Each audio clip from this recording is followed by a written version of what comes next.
Salut à tous, bienvenue sur la chaîne. Aujourd'hui, on va s'attaquer à deux notions essentielles pour les traders, la marge et l'effet de levier. Et surtout, on va les rendre vraiment concrets. Parce qu'une fois que vous aurez bien compris comment fonctionne l'effet de levier, vous verrez que la notion de marge devient beaucoup plus claire. Et avec ces mécanismes bien en tête, nous comprendrons facilement une astuce toute simple pour augmenter artificiellement son levier sur MetaTrader. Quand on débute en trading, deux mots reviennent tout le temps, marge et effet de levier. Et souvent, on les confond. Ou pire, on ne comprend pas qu'ils sont les deux faces d'une même pièce. Il n'y a pas de levier sans marge, et pas de marge sans levier. Or, comprendre ce lien est fondamental pour gérer capital et risque, et pour éviter les erreurs de débutants. Nous aborderons donc ce sujet à travers 3 vidéos. L'effet multiplicateur du levier, la structure de la marge, et une fois que nous maîtriserons ces concepts, nous les ferons interagir directement dans l'interface MetaTrader et nous verrons qu'il est possible d'outrepasser la limite de levier fixée par notre broker. Vous avez envie de comprendre comment tout cela fonctionne ? Allez, c'est parti ! Entrons tout de suite dans la peau d'un investisseur. Cet investisseur est convaincu que le secteur de la tech va se développer dans les prochaines années. Et investir son argent dans un des leaders du secteur, ce serait plutôt pas mal. Il se dit, pourquoi ne pas acheter des actions Microsoft et profiter, moi aussi, de la hausse du titre ? Il ouvre donc un moteur de recherche, tape cours action Microsoft et découvre qu'au 2 juin 2025, une action vaut $460. Et il aimerait bien en acheter 10. Il lui faudrait donc débourser 10 fois 460, soit 4600 € pour devenir propriétaire de 10 actions Microsoft. Oui, mais voilà, c'est beaucoup d'argent, surtout pour un investisseur particulier. Et il n'a que 500 € sur son compte, alors il peut ranger son rêve au placard. Eh bien, pas tout à fait. Si nous ouvrons une plateforme de trading et achetons un produit à effet de levier, un CFD en l'occurrence, sur l'action Microsoft. Regardez, je n'ai que 500 € sur mon compte. Et pourtant, je peux acheter 10 actions Microsoft.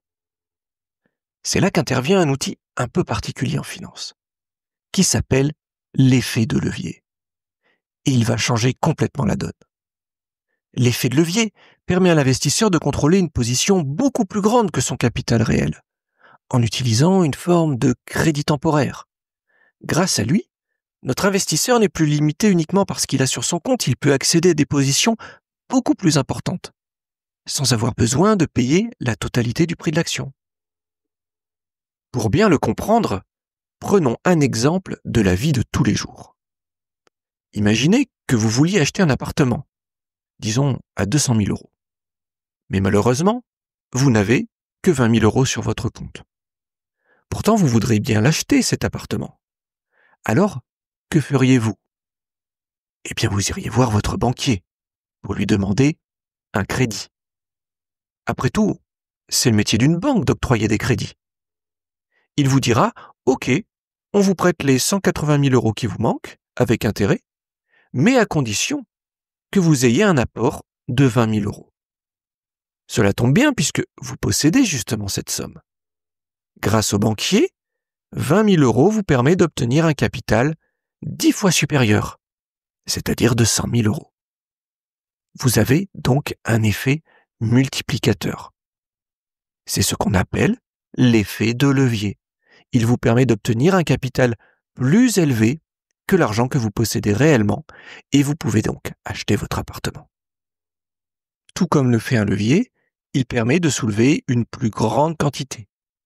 Ici, une plus grande quantité d'argent. En d'autres termes, avec 20 000 €, vous contrôlez un capital de 200 000 €. Eh bien, en trading, c'est pareil. Le levier, c'est un multiplicateur. Votre courtier vous permet de prendre des positions plus grosses que votre capital réel. En réalité, il est comme le banquier, il vous fait crédit. Gardez bien cette notion de crédit en tête. C'est une notion qui a son importance sur les produits à effet de levier. Nous étudierons le lien entre frais swap et courbe des taux d'intérêt dans un autre cours. Vous avez probablement remarqué que quand vous ouvrez un compte de trading sur des produits spéculatifs, comme par exemple les CFD, votre courtier vous propose un levier maximal. Par exemple, un levier de 30, un levier de 100, un levier de 500, voire plus si vous êtes en compte professionnel ou sur un broker offshore. Un levier de 30 signifie que pour chaque 1 euro de capital, vous pouvez contrôler 30 euros de position. Un levier de 100 signifie que vous pouvez contrôler 100 euros et un levier de 500 permet de contrôler 500 euros. À noter que cette écriture est la plus courante en Europe. Mais vous pourrez trouver également la formulation inverse. Elle est plus fréquente dans les contextes anglo-saxons ou chez certains courtiers internationaux. Donc ne soyez pas perturbés si vous voyez ce genre d'écriture chez votre courtier. 1,2.30 signifie une unité pour 30 et 32.1 signifie 30 fois la mise initiale. Donc c'est exactement la même chose. Imaginons maintenant que notre investisseur a un effet de levier de 10. Cela signifie que pour chaque euro investi, le courtier lui donne la possibilité d'acheter pour 10 euros sur le marché. Son pouvoir d'achat est décuplé. Donc avec ces 500 euros, il devrait pouvoir désormais contrôler 500 fois 10 égale 5000 euros, soit environ 5650 $.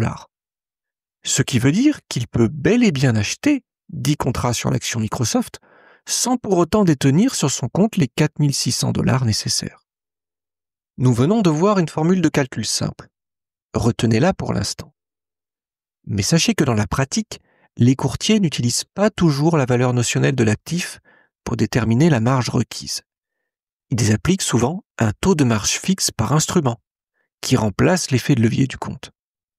En réalité, les courtiers distinguent généralement les actifs à marge fixe, pour lesquels le levier du compte n'a aucun impact sur la taille de position que vous pouvez ouvrir, et les actifs sans marge fixe, comme le Forex, où le levier du compte détermine directement votre capacité de prise de position.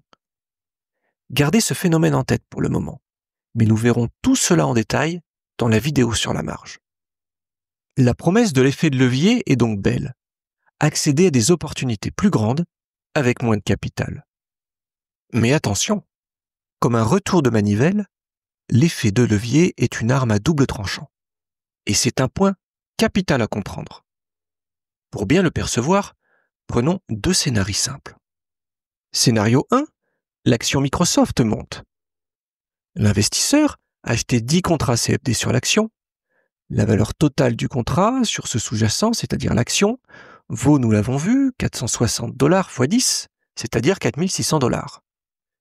Il a utilisé un levier de 10, ce qui lui a permis de mobiliser moins de 500 euros de capital réel. Alors nous verrons dans la deuxième vidéo que cet argent mobilisé a un impact sur la façon dont est géré votre compte par le broker. Mais pour le moment, concentrons-nous sur l'effet de levier.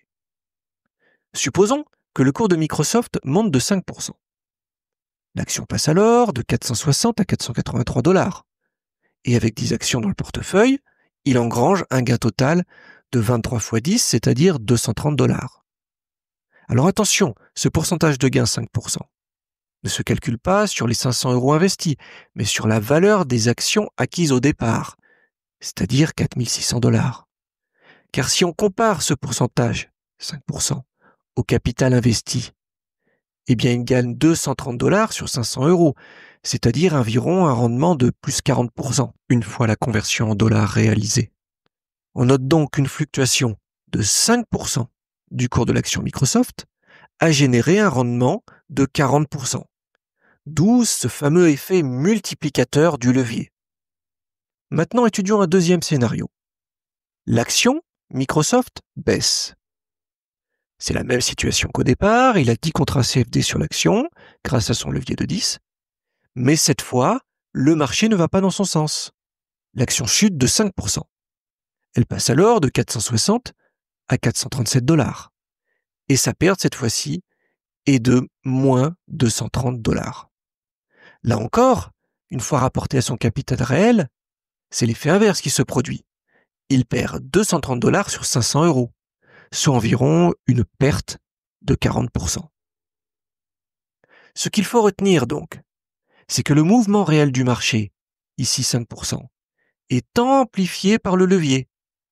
Donc le résultat final pour l'investisseur est un gain ou une perte bien plus importante. Plus le levier est élevé, plus les gains sont importants, mais aussi plus les pertes sont violentes. Le levier est donc une arme puissante, mais à double tranchant. Il faut apprendre à la manier avec beaucoup de prudence, au risque de perdre rapidement tout son capital. Pendant des années, les courtiers proposaient des leviers énormes, parfois jusqu'à 500 ou même 1000, ce qui rendait les pertes incontrôlables pour les clients débutants. La ruine est fréquente car les débutants ne maîtrisent souvent pas ces notions. Si nous allons sur la page d'accueil d'IG Market, le leader mondial des CFD, nous voyons immédiatement inscrit clairement que 75% des comptes d'investisseurs particuliers perdent de l'argent lorsqu'ils investissent sur les CFD. Et si nous nous rendons sur la page d'un concurrent, comme CMC Market, nous voyons la même chose écrite. Risque élevé de perte rapide d'argent en raison de l'effet de levier. 70% des comptes d'investisseurs particuliers perdent de l'argent lorsqu'ils négocient des CFD. Mais comme nous avons l'esprit un peu têtu, nous creusons un peu plus que ce qu'un courtier nous indique. Nous recherchons une étude publiée par l'autorité des marchés financiers, l'AMF. Elle concerne les investisseurs particuliers sur le trading de CFD et de Forex en France, c'est-à-dire des produits utilisant du levier.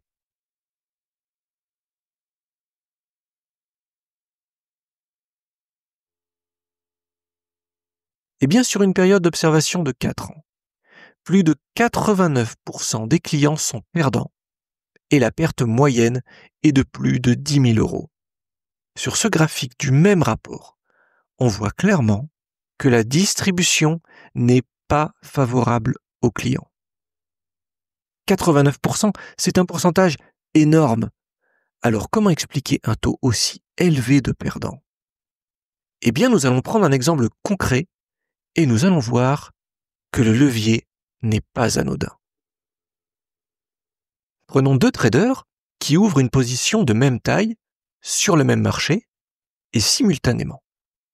L'un se positionne à l'achat, l'autre à la vente. Nous pourrions penser que l'un a 50% de chances d'être gagnant et l'autre 50% de chances d'être perdant. Ce raisonnement tiendrait dans un environnement sans levier, mais il devient totalement biaisé lorsqu'un effet de levier important entre en jeu. Prenons un actif dont le prix est de 100 euros et voici son cours après les ouvertures de position de nos 2 traders. Les positions sont ouvertes à 100 euros, le cours de l'actif monte à 101 euros, redescend à 99 euros, puis repart à la hausse pour atteindre 104,5 euros à la fin de la journée.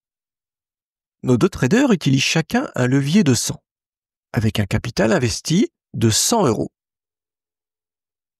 Grâce au levier, ils peuvent ouvrir une position de 100 euros x 100, égale 10 000 euros.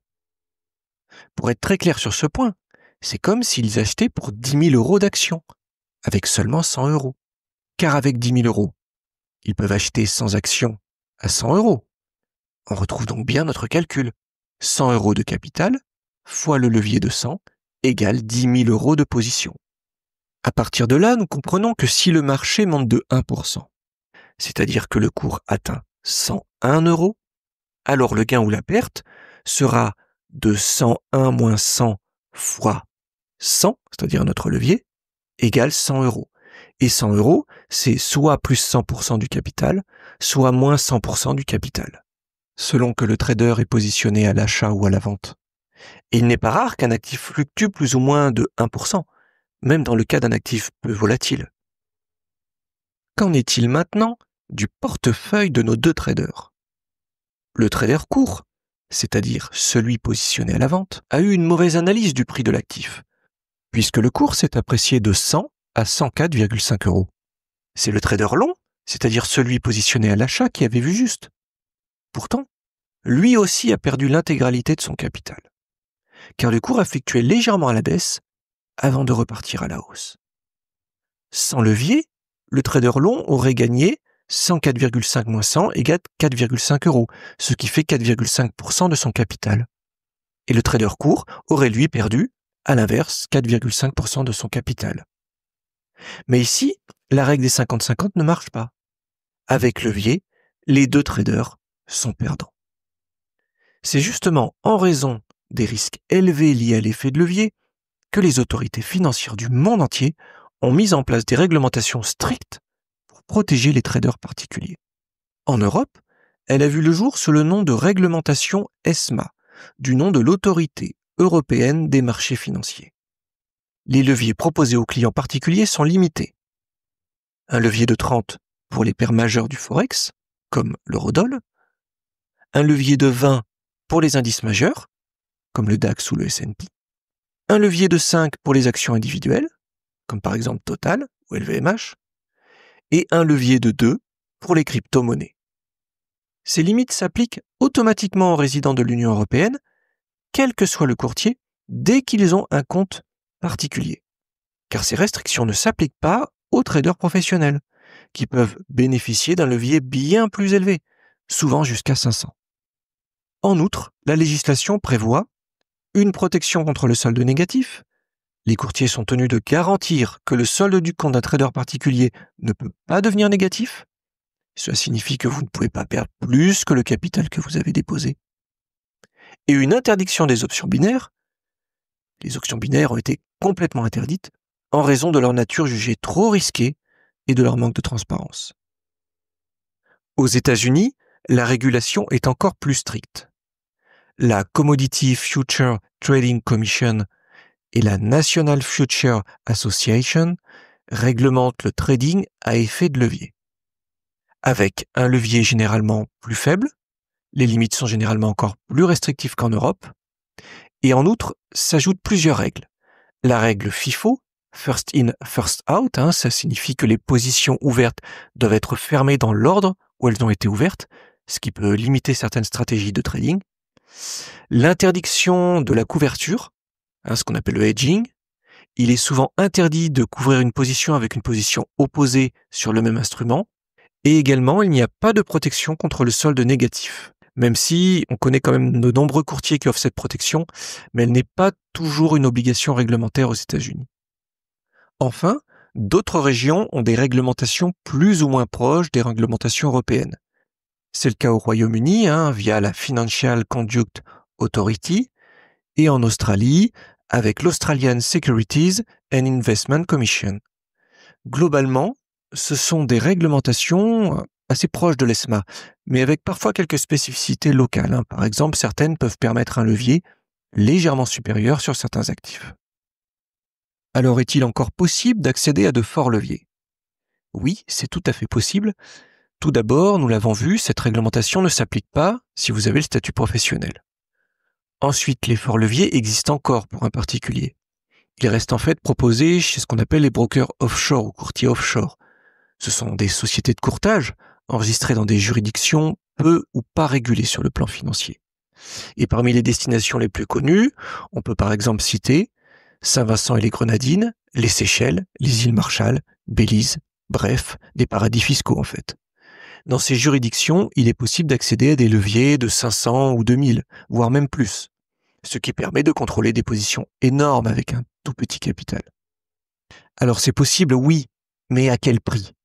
Puisqu'en choisissant ce type de courtier, il faut aussi avoir à l'esprit les risques, notamment qu'il n'y a aucune protection du capital en cas de litige ou même de faillite, aucune autorité de régulation sérieuse pour encadrer leurs pratiques, et un risque de slippage abusif, des manipulations de cotation ou des blocages de retrait.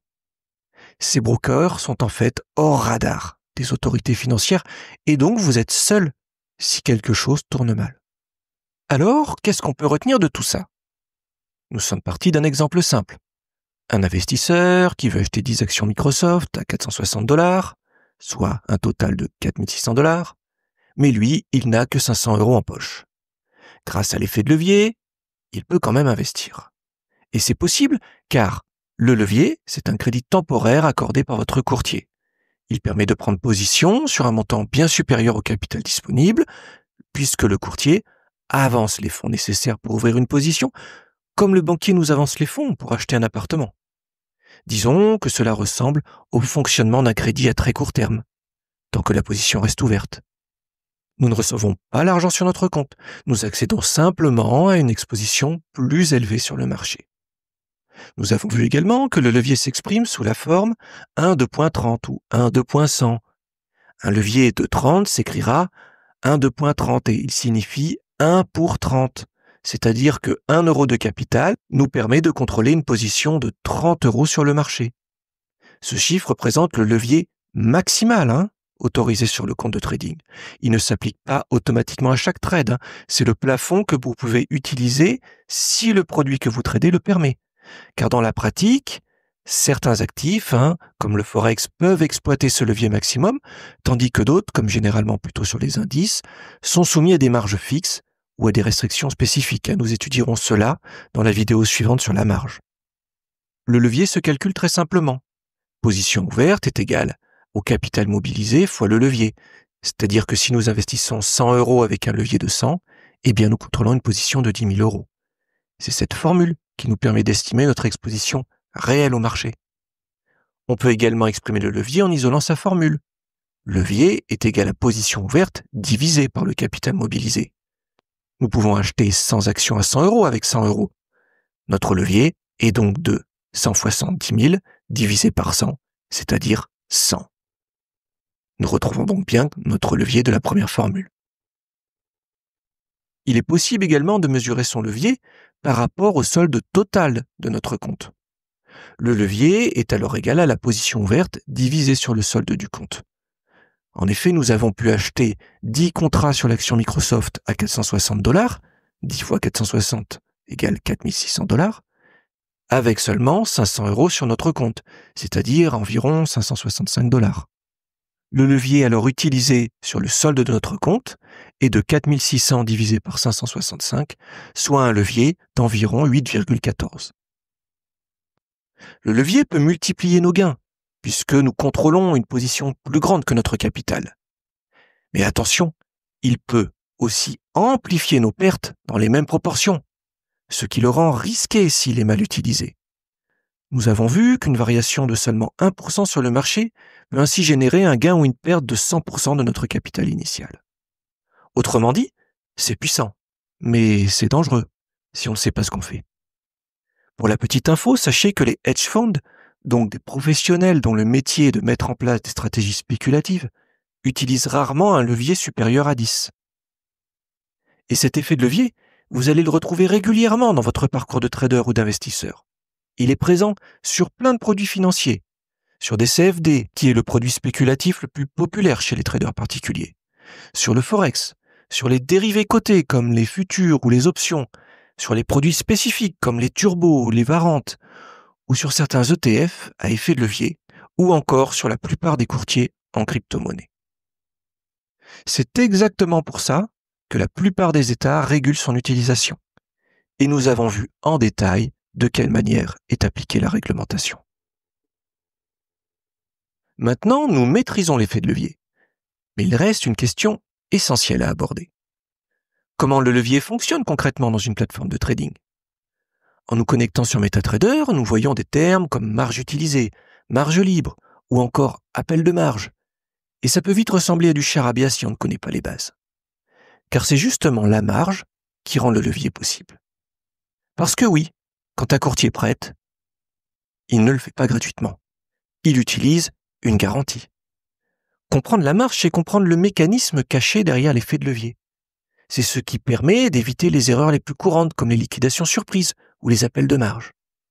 Cette compréhension est essentielle pour maîtriser son capital et son risque dans l'utilisation des produits spéculatifs.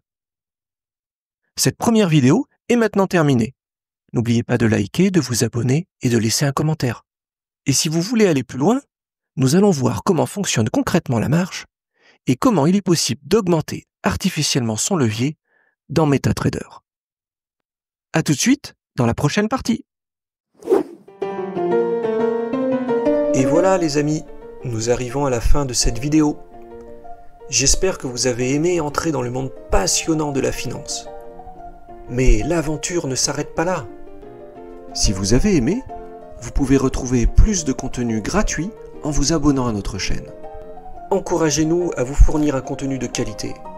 Notre fourmi financière vous communiquera nos futures vidéos. Merci d'être avec nous et à très bientôt pour plus de connaissances et de plaisir.